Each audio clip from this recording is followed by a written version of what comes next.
رضیت باللہ ربا وبالاسلام دینا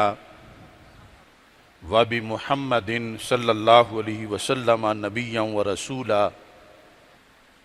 اللہ اکبر اللہ اکبر اللہ اکبر، لبیک لبیک لبیک یا رسول اللہ صلی اللہ علیہ وسلم۔ الحمدللہ رب العالمین، والصلاة والسلام علی حبیبہ الذی قال الحسین منی وانا من الحسین، وعلی آلہ واصحابہ فی الدارین۔ اما بعد فاعوذ باللہ من الشیطان الرجیم، بسم اللہ الرحمن الرحیم۔ ان اللہ اشتری من المؤمنین انفسهم واموالهم بان لهم الجنہ، صدق اللہ العظیم وصدق رسولہ النبی الکریم الامین۔ ان اللہ وملائکتہ یصلون علی النبی یا ایہا الذین آمنوا صلوا علیہ وسلموا تسلیما۔ الصلاۃ والسلام علیک یا سیدی یا رسول اللہ، وعلی آلک واصحابک یا سیدی یا حبیب اللہ۔ الصلاۃ والسلام علیک یا سیدی یا خاتم النبیین، وعلی آلک واصحابک یا سیدی یا خاتم المعصومین۔ مولاي صل وسلم دائما ابدا علی حبیبک خیر الخلق کلہم۔ خدایا بحق بنی فاطمہ کہ بر قول ایما کنی خاتمہ، اگر دعوتم رد کنی ور قبول، منو دستو دامان آل رسول صلی اللہ علیہ وسلم۔ احسان مانتا ہے زمانہ حسین کا، احسان مانتا ہے زمانہ حسین کا، حور و ملک نے گایا ترانہ حسین کا۔ اب بھی سخی کے ہاتھ کی دھومیں ہیں چار سو، اب بھی سخی کے ہاتھ کی دھومیں ہیں چار سو، صدیوں سے بٹ رہا ہے خزانہ حسین کا۔ جس کے قصیدے آیت تطہیر نے پڑھے، جس کے قصیدے آیت تطہیر نے پڑھے، ایسا بنایا رب نے گھرانہ حسین کا۔ چیخا ہے جس کی ضرب سے ہر دور کا یزید، چیخا ہے جس کی ضرب سے ہر دور کا یزید، ایسا بنایا رب نے نشانہ حسین کا۔ سنی ہوں اس لیے ہوں میں شبیر پہ فدا، سنی ہوں اس لیے ہوں میں شبیر پہ فدا، پایا ہے عشق میں نے یگانہ حسین کا۔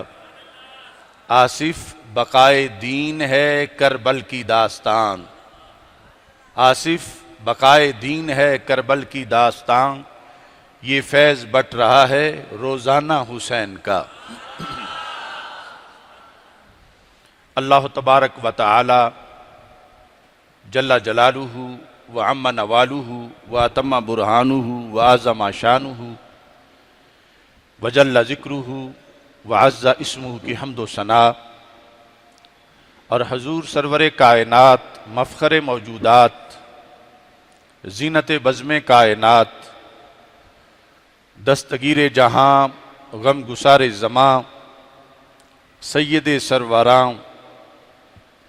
حامی بے کساں قائد المرسلین خاتم النبیین والمعصومین احمد مجتبی جناب محمد مصطفیٰ صلی اللہ علیہ وعلی آلہ واصحابہ وبارک وسلم کے دربار گہر بار میں ہدیہ درود و سلام عرض کرنے کے بعد، السلام علیکم ورحمۃ اللہ وبرکاتہ۔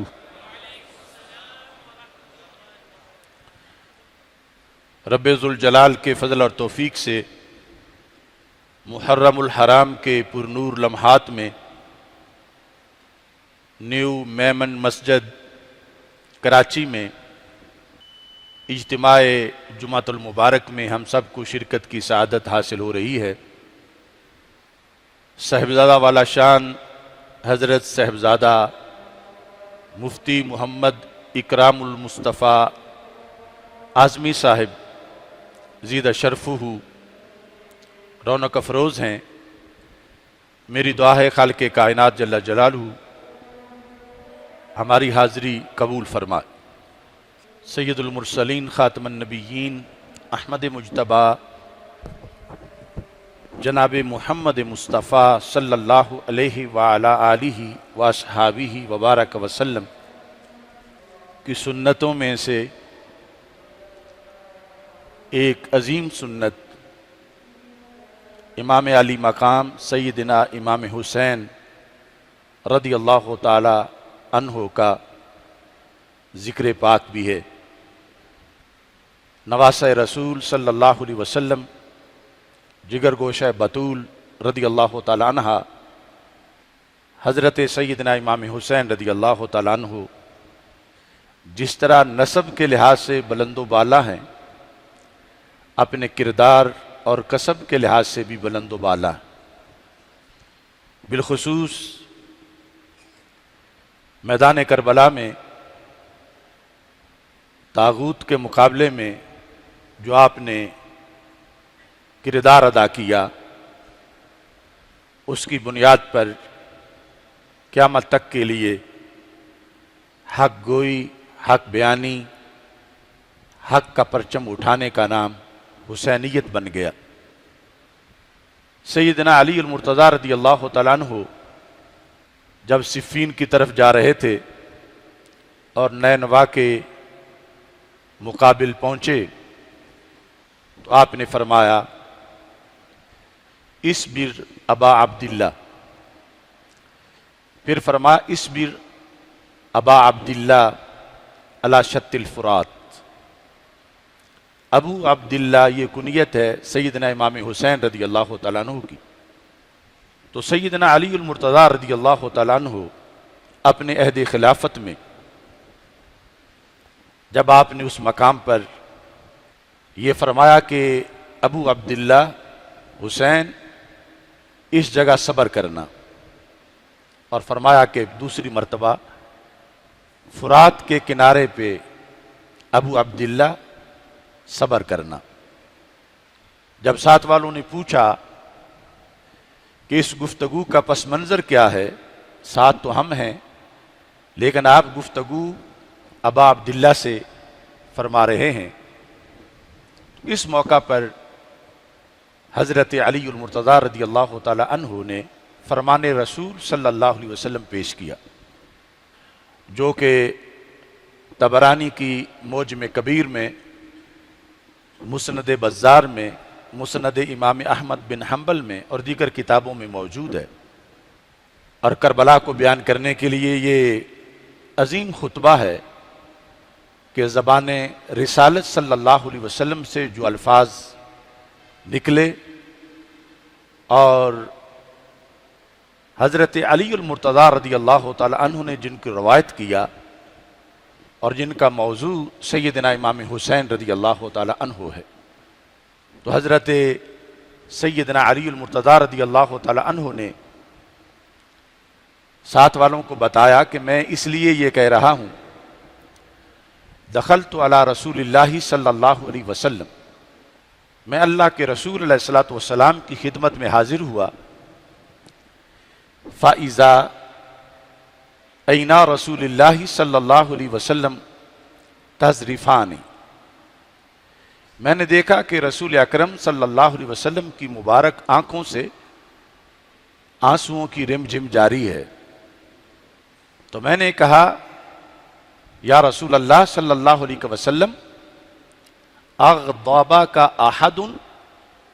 کیا آپ صلی اللہ علیہ وسلم کو کسی نے کوئی بات کر کے غصے میں ڈالا،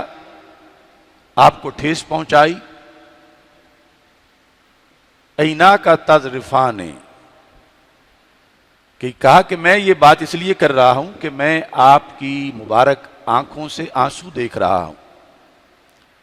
اور میں نے ان آنسوؤں کو سمجھا کہ یہ شاید غصے کے آنسو ہیں، کہ کسی وجہ سے آپ غصے میں آئے ہیں اور یہ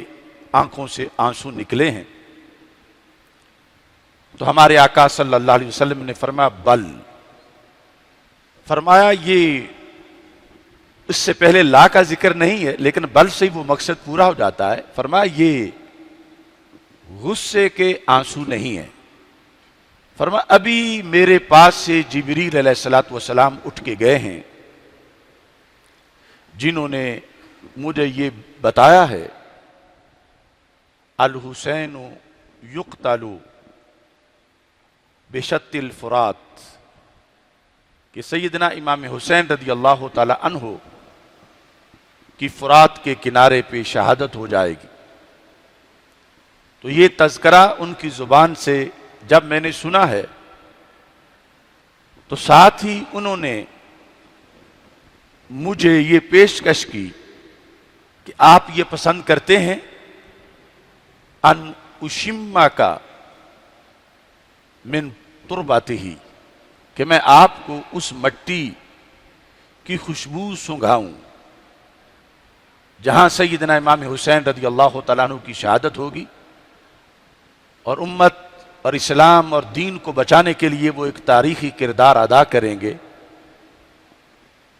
اگر آپ پسند کرتے ہیں تو میں اس زمین کی خوشبو آپ کو سنگاتا ہوں۔ تو حضرت مولا علی رضی اللہ تعالیٰ عنہ کہتے ہیں کہ رسول اکرم صلی اللہ علیہ وسلم نے فرمایا میں نے جبریل علیہ السلام کو کہا کہ آپ مجھے اس مٹی کی خوشبو سنگھائیں،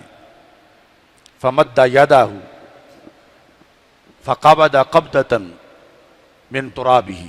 تو رسول اکرم صلی اللہ علیہ وسلم فرماتے ہیں میرے پاس ابھی جو جبریل علیہ السلام بیٹھے ہوئے تھے، انہوں نے یہاں بیٹھے بیٹھے اپنا ہاتھ پھیلایا، اور جہاں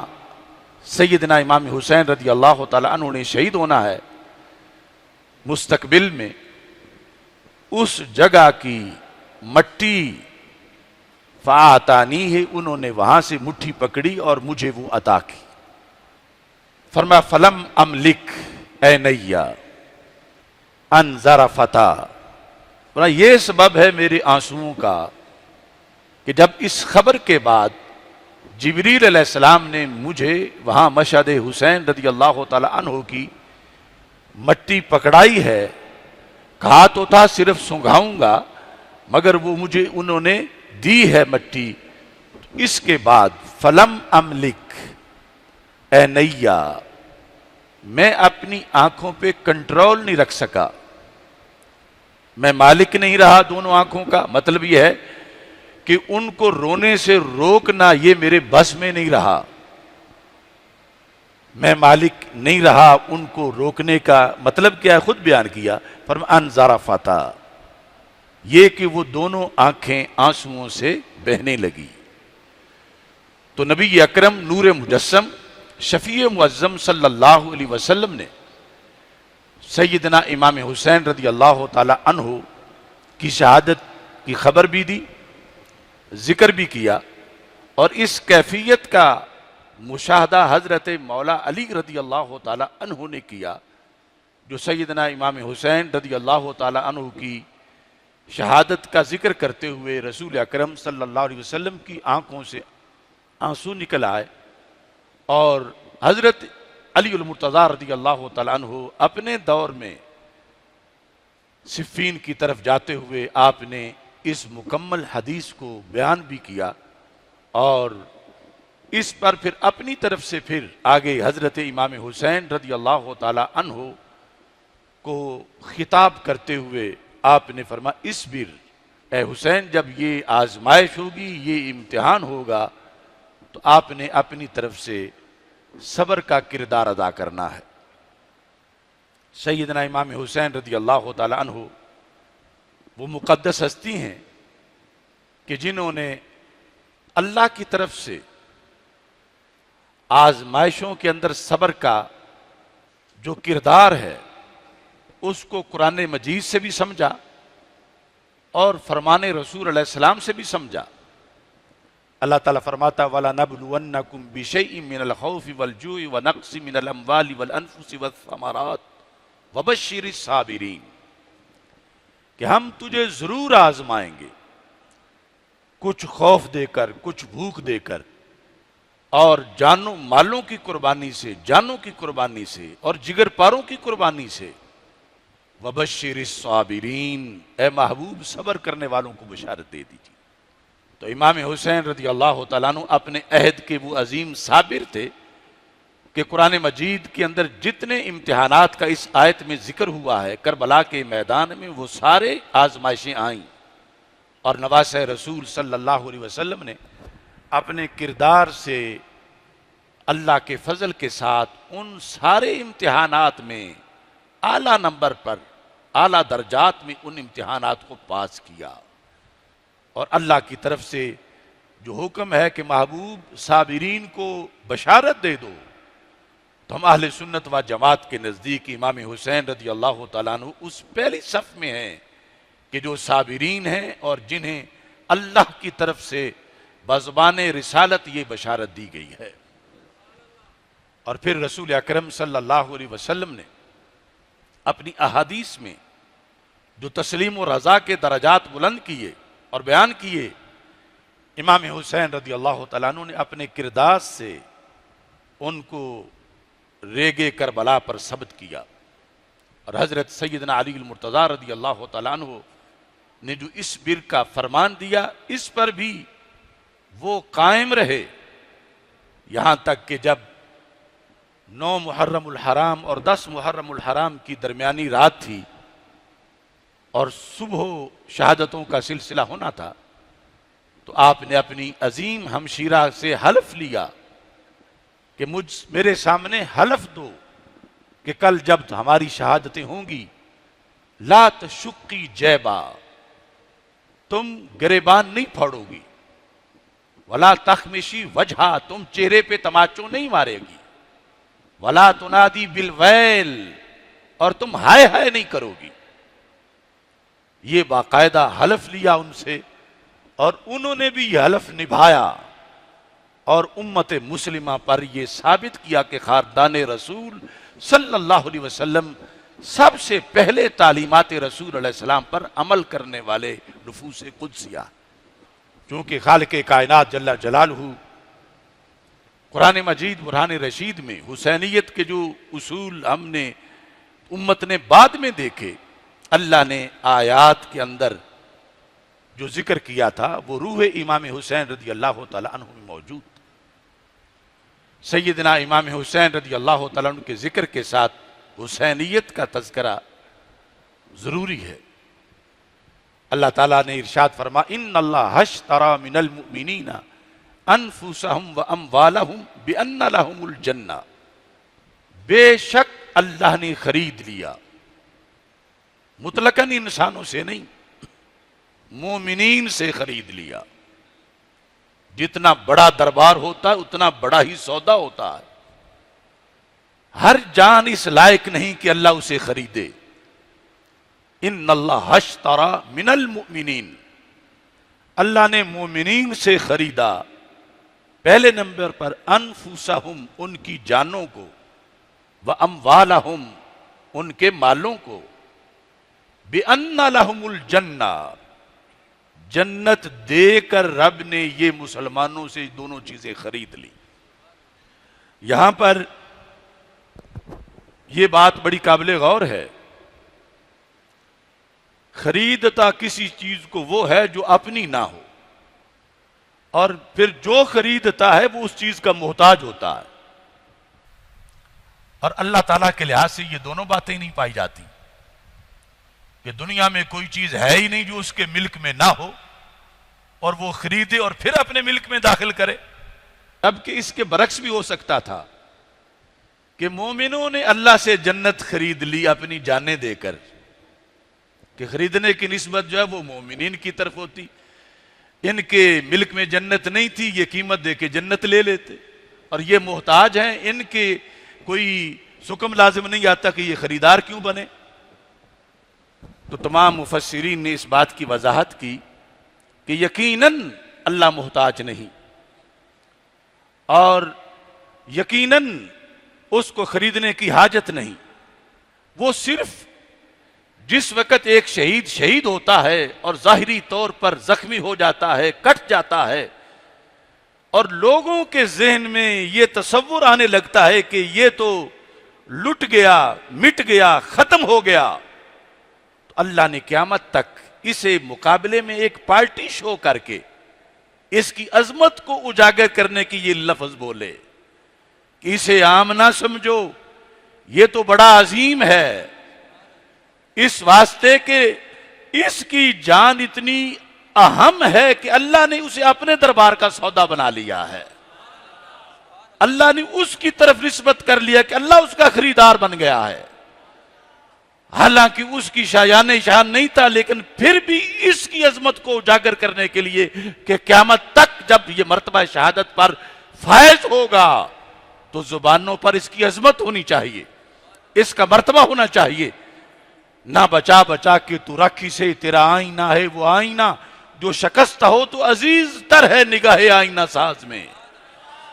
کہ رب سے جو عہد کیا وہ پورا کر لیا. یہ ماتم نہیں کرتے، یہ رب کا شکر ادا کرتے ہیں کہ جان تو اپنی تھی نہیں، رب سے بیچی ہوئی تھی اس کے سامنے، بس ادائیگی کرنی تھی، خدا نے ادائیگی کرنے کا موقع عطا فرما دیا. یہ ہے حسینیت کربلا کے میدان. اور پھر رب ذوالجلال نے بالجنہ نہیں فرمایا، بِأَنَّ لَهُمُ الْجَنَّةَ فرمایا.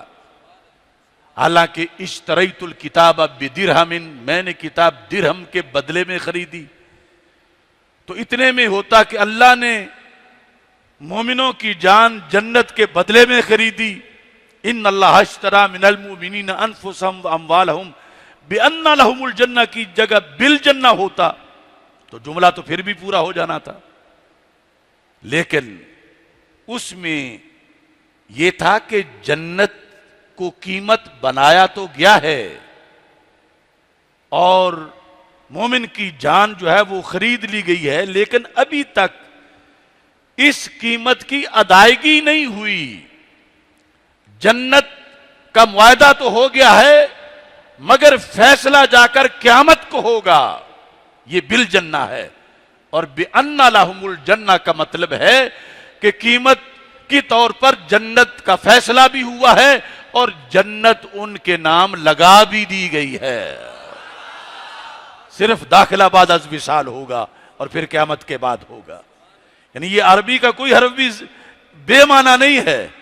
کہ بالجنہ سے بھی مطلب پورا ہو جاتا تھا تو پھر بِأَنَّ لَهُمُ الْجَنَّةَ کس لیے ہے؟ تو وہ اس لیے ہے کہ بالجنہ سے مطلب تھوڑا پورا ہوتا ہے. اور اللہ تعالیٰ ان شہداء کی عظمت پر اور اصل میں مومنین جو یہ کام کر گزرتے ہیں ان کی عظمت کو یہ واضح کر دیا کہ صرف جنت کا معاہدہ ہی نہیں ہوا بلکہ اللہ کی طرف سے ان کو جنت الاٹ کر دی گئی ہے. آگے داخلے کی وہ شرائط ہیں وہ بعد میں پوری ہوتی رہیں گی. لہٰذا اس منصب پر پہنچ کر شہید ہائے ہائے نہیں کر رہا ہوتا بلکہ اپنے رب کا شکر ادا کر رہا ہوتا. ہاں ظالم کو کوئی اس میں کسی طرح کی چھٹی نہیں ملے گی، اس سے ایک ایک بال کا حساب لیا جائے گا اور اس کی مذمت کی جائے گی. مگر شہید چیختا پیٹتا چلاتا نہیں جاتا، وہ اپنی خوشی سے اپنی جان اپنے مالک کے سپرد کر دیتا ہے. تو مطلب کیا تھا کہ ایک ہے اصل میں جو دو چیزیں ہوتی ہیں سودا اور اس کی قیمت، ان میں قانون ہے ہر دور سے، اس وقت بھی تھا جب قرآن اتر رہا تھا اور آج بھی ہے کہ اصل ویلیو قیمت کی نہیں ہوتی، سودے کی ہوتی ہے. جس نے 10 کروڑ کی ایک گاڑی خریدی تو گاڑی سودا ہے، 10 کروڑ اس کی قیمت ہے. اس کا کیا مقصد بنا کہ اس نے کہا گاڑی ملنی چاہیے، 10 کروڑ جاتا ہے تو چلا جائے.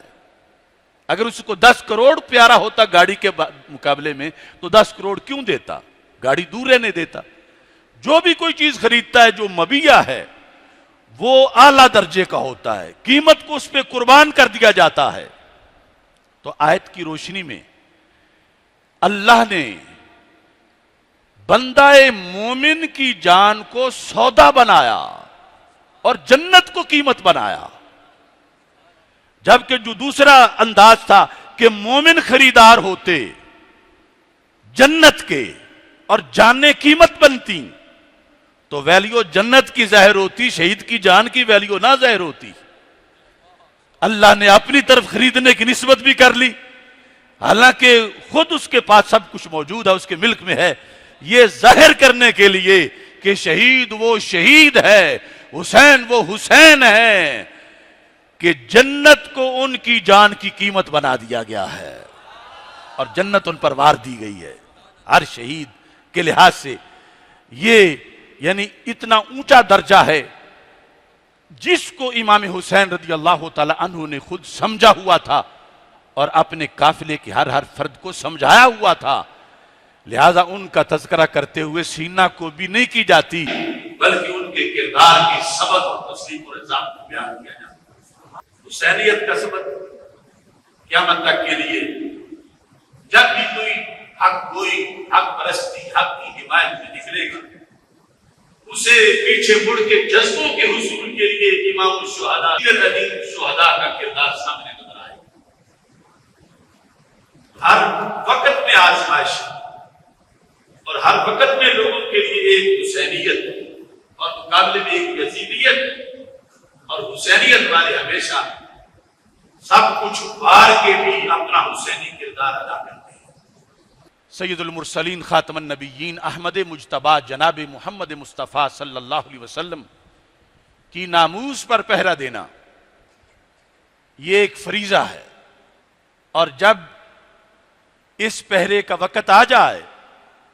تو پھر حسینیت یہ ہے کہ علی اعلان اس پہرے کے لیے بندہ حاضر ہو جائے اور حسینی ہونے کا ثبوت دے۔ نماز دن میں 5 مرتبہ فرض ہے، زکوٰۃ سال کے بعد ہے، روزہ 11 مہینے کے بعد ہے، حج استطاعت پر ہے زندگی بھر، لیکن ناموس رسالت کے تحفظ کا فریضہ نہ زندگی میں ایک بار ہے، نہ سال میں ایک بار ہے، نہ دن میں 5 بار ہے۔ یہ وہ فرض ہے جو ہر گھڑی مومن کے اوپر لازم ہے، اور مختلف حالات میں مختلف کربلائیں آتی ہیں۔ رسول اللہ صلی اللہ علیہ وسلم کے خاکے بنانا کیوں کفر ہے، کیوں توہین ہے؟ اس واسطے کہ اس میں غیر نبی کو نبی شو کیا جاتا ہے، وہ خواہ کوئی تصویر ہو یا خواہ کوئی انسان ہو جس کو بنایا جائے، اور بالاتفاق امت میں غیر نبی کو نبی کہنا کفر ہے۔ تو یہ جتنی بھی نبیوں کے بارے میں فلمیں بنائی گئی، معاذ اللہ ان میں کفر کا ارتکاب کیا گیا۔ ایک بندہ وہ کتنا ہی تہجد گزار کیوں نہ ہو، وہ حضرت سیدنا یوسف علیہ السلام کے پاؤں جیسا بھی نہیں ہو سکتا۔ اور یہاں تو بالکل فاسق و فاجر اور کس طرح کے لوگوں کو وہ کردار بنا کے پیش کر دیا جاتا ہے، اور لوگوں کے ذہن میں بار بار یہی آتا ہے معاذ اللہ اس کے نبی ہونے کا تصور۔ تو یہ ایک لمحے کے لیے بھی جو غیر نبی کو نبی قرار دے یا غیر نبی کو نبی سمجھ لے، وہ کافر ہو جاتا۔ اس کفر میں کس نے لوگوں کو ڈالا؟ جس نے یہ فلم بنائی، جس نے اس طرح کا کوئی کردار ادا کیا۔ اور اس کے لحاظ سے پھر وہ کوئی چینل بھی ہو، وہ کوئی شخص بھی ہو، جس وقت وہ ایسا کردار ادا کرتا ہے تو سب سے پہلے حسینیت یہ ہے کہ بندہ گونگا نہ رہے، اپنے علم اور قلم سے فتویٰ تو دے کہ یہ توہین ہے، یہ کفر ہے۔ اور اس کے بعد یہ ہے کہ حکمرانوں پر ضروری ہے کہ اس کی طرف کان دھریں، ان پر سب سے پہلے فریضہ ہے، کیونکہ وہ سیٹ پہ بیٹھے ہوئے ہیں، اگرچہ وہ امیر المومنین نہیں، لیکن غصب انہوں نے سیٹ امیر المومنین کی ہوئی ہے، ان پر فرض ہے۔ کیا تماشا ہے کہ جس کے ہاتھ میں میزان ہے وہ منافع گن رہا ہے، تولتا کچھ بھی نہیں، ادھر پروٹوکول امیر المومنین کا انجوائے کرتے ہیں، اور ادھر وہ ان ذمہ داریوں کی خبر بھی نہیں اور نہ پتہ متوجہ کرنے سے سوچتے ہیں۔ کہ تم جو ان کی گردنوں پہ مسلط ہو تو کم از کم یہ کام تو کرو۔ اس بنیاد پر حالیہ دنوں میں ہم نے تو کئی سال پہلے جب ایران عراق میں ایسا معاذ اللہ مذاق کیا گیا تو اس وقت فتویٰ دیا تھا، لیکن ہمارے فتوے کی طرف بہت سے لوگ اس لیے توجہ نہیں کرتے کہ یہ ہمارا فتویٰ ہے۔ اگر اس وقت یہ سٹینڈ لے جاتے تو آج جیو یا اور کسی کی کوئی باری نہ آتی ان گستاخیوں کی۔ حسینیت یہ بھی ہے کہ آج اس ملک کے اندر ایک ایسا کام کیا گیا جس پر معاذ اللہ پر اعتراض لازم آتا ہے، اللہ کے رسول علیہ السلام پر اعتراض لازم آتا ہے، تمام اہل بیت اطہار جو شرف صحابیت سے متصف ہوئے ان پر اعتراض لازم آتا ہے، تمام صحابہ کرام رضی اللہ تعالیٰ عنہ پر اعتراض لازم آتا ہے، جبکہ ان پر اعتراض کرنے سے بھی ایمان خارج ہو جاتا ہے۔ وہ کیا ہے کہ رسول اکرم صلی اللہ علیہ وسلم کے بعد امت میں پہلے نمبر پہ صدیق اکبر رضی اللہ تعالیٰ عنہ، انہیں پہلے نمبر پہ اللہ کی طرف سے رکھا گیا، ہمارے آقا علیہ السلام کی طرف سے رکھا گیا، اہل بیت اطہار کی طرف سے رکھا گیا، اور صحابہ کرام سب کی اجماع سے ان کو پہلے نمبر پر رکھا گیا۔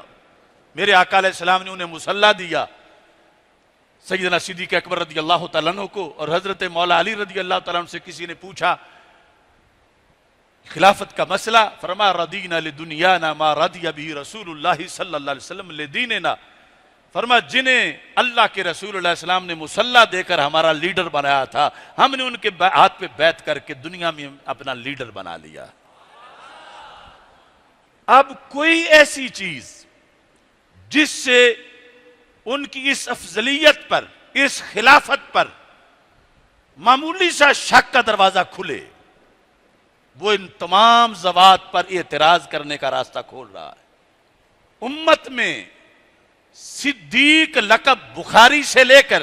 سیاہ اور ساری صدیوں میں صرف ایک ہستی کا تھا، اگرچہ سارے صحابہ صادق بھی تھے، صدیق بھی تھے، مگر لقب صرف حضرت سیدنا ابو بکر صدیق رضی اللہ تعالیٰ عنہ کا۔ اور صدیق اکبر ہونا یہ صدیق کی فرع ہے، جو پہلے صدیق ہوگا وہی صدیق اکبر ہوگا۔ اس واسطے امت میں حضرت صدیق اکبر کو ہی صدیق اکبر کہا گیا، انہیں ہی صدیق اکبر مانا گیا، اور صدیق اکبر ماننے میں بھی خلافت کی دلیل ہے۔ اور آج جب ان کے صدیق اکبر ہونے کا کوئی انکار کرتا ہے، وہ دوسرے لفظ میں روافض کے دعوے کو ثابت کرتا ہے، بالخصوص جب کہتا ہے مولا علی رضی اللہ تعالیٰ عنہ ہی صدیق اکبر ہے۔ تو یہ ہمارے ملک میں ہوا، لیکن کتنے لوگ اس پر اٹھے؟ وہ پورا دین قرآن جمع کرنے کا مدار ہی خلافت صدیق اکبر پر ہے۔ قرآن میں شک کیوں نہیں کہ وہ اللہ کا کلام ہے، اور پھر آگے جنہوں نے ہم تک پہنچایا ہے، امت کی طرف پہنچایا ہے، وہ حضرت صدیق اکبر رضی اللہ تعالیٰ عنہ۔ اگر معاذ اللہ ان کو ہی کوئی غاصب ظالم کہے تو قرآن کو کیسے قرآن مانے، دین کو کیسے دین مانے؟ اور جو صدیوں سے یہ جھگڑا کر رہے تھے کہ یہ صدیق اکبر نہیں ہے، معاذ اللہ ابو بکر صدیق، آج ایک گدی نشین نے ان کے منہ میں اپنا نوالا دے دیا کہ ہم بھی کہہ رہے ہیں وہ صدیق اکبر نہیں ہے، صدیق اکبر تو مولا علی رضی اللہ تعالیٰ عنہ۔ مجھے افسوس ہے کہ کراچی یا سندھ میں ایک آواز بھی مستند کسی مفتی کی میں نے نہیں سنی جو اس دھاندلی پر اس نے کہا ہو کہ یہ امت کے ساتھ کیا کیا جا رہا ہے۔ صرف دیکھا جا رہا ہے کہ کہنے والا بڑے دربار کا سجادہ نشین ہے، تو کلمہ کیا سجادہ نشین کا پڑھا ہے؟ نہیں، کلمہ اللہ اور اس کے رسول صلی اللہ علیہ وسلم کا پڑھا ہے۔ یہ جو جیو والا معاملہ، اس پر آج کچھ لوگ اٹھنا بڑا ضروری ہے، مگر اس سے پہلے امت کے اندر جو یہ آگ لگائی گئی اس پر خاموشی کیوں اختیار کی گئی؟ اور آج بھی قضا نہیں ہوا، سارے اپنی جگہ آواز بلند کریں کہ یہ جس نے لفظ بولے ہیں وہ توبہ بھی کرے، یہ لفظ واپس بھی لے، اور اس کے خلاف ہر سجادہ نشین جو صحیح العقیدہ اور ہر مفتی اور ہر دارالعلوم بولے کہ امت کا جو اجماعی عقیدہ ہے اس کا رد کیا جا رہا ہے، روافض کو خوش کیا جا رہا ہے، اللہ اور اس کے رسول علیہ السلام اور صحابہ اہل بیت پر اعتراض کرنے کا رستہ کھولا جا رہا ہے۔ ان کے مقابلے میں آواز بلند کرنا کیا حسینیت نہیں ہے؟ تو اس حسینیت کو بھی اجاگر کرنا ہے. امام حسین ہمیں مکمل حسینی بنا کے گئے. اس سارے مفہوم پر آپ کی حمایت صرف اس نعرے میں مطلوب ہے: لبیک لبیک لبیک یا رسول اللہ، لبیک لبیک لبیک یا رسول اللہ، لبیک لبیک لبیک یا رسول اللہ صلی اللہ علیہ وسلم. میں خراج تحسین پیش کرتا ہوں نیو میمن مسجد کے منتظمین کو. اللہ کے فضل سے یہاں ہمیشہ علم و حکمت کے گلشن کھلتے ہیں، اور بالخصوص جو دارالعلوم میمن ہے اس کے ذریعے سے بڑے منفرد قسم کے علماء کرام